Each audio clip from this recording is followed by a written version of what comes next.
Shreeya Sinha and Plambeck, NYT News Service, updated, April 21, 2018, 1749 ISTReuters photoEvery marriages tested at times, some more literally than others. The marriages of immigrants to American citizens must stand up to the scrutiny of the U.S. government, which is always on the lookout for people gaming the system for a green card. When did you meet? Does your spouse have a tattoo? What movies did you watch when you started dating?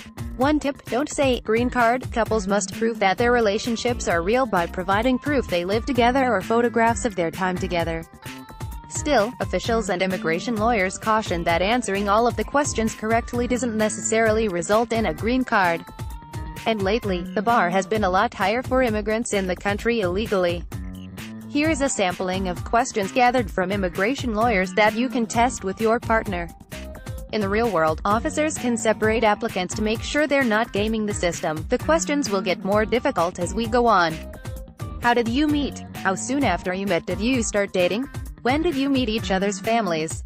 How did you decide on getting married? Where did you buy the ring? What was the wedding like and who attended? What did you do afterward? Where did you eat? The goal is to tell the immigration officer your love story. In approaching the interviews, immigration officers assume the relationship is a fraud.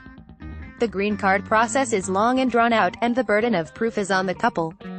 Anyone caught lying could face prison time and a fine of up to $250,000. The immigrant could also be barred from getting a marriage-based green card ever again. We have seen more scrutiny and more questions about marriage lately, said Kate Lincoln Goldfinch, an immigration lawyer in Austin, Texas. Depending on the interview, an immigration officer might also ask more difficult questions. Draw me a diagram of your bedroom. How do you enter your home? What subway does your spouse take? What did you do last night?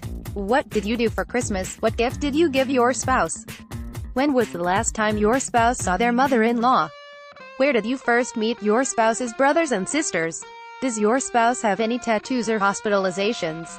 The officer could also do a number of other things. Visit your home or park outside to see if you both actually live there. Talk to your neighbors. Dive into public records. If the immigration officer is still not convinced once the process is complete, the applicant could receive a notice of intent to deny. The applicant has a chance to respond and, if the response is denied, file a new petition or appeal, which can be expensive. In some cases, applicants are referred to immigration court. Red flags that immigration officials look for are disparities in age, religious and linguistic differences, and if either person has already been through the immigration process with someone else. One tip from an immigration lawyer, have an attorney present during the interview, and make eye contact, which in some cultures is not the norm. An officer could judge this person through the lens of American culture, even though that person could be newly in the U.S., said Michael Jarecki, an immigration lawyer in Chicago. Get latest news. Read more world news in English and other languages. Rated thousands pay respect to Barbara Bush at public viewing Trump card. Has the Donald tamed the North Korean apprentice?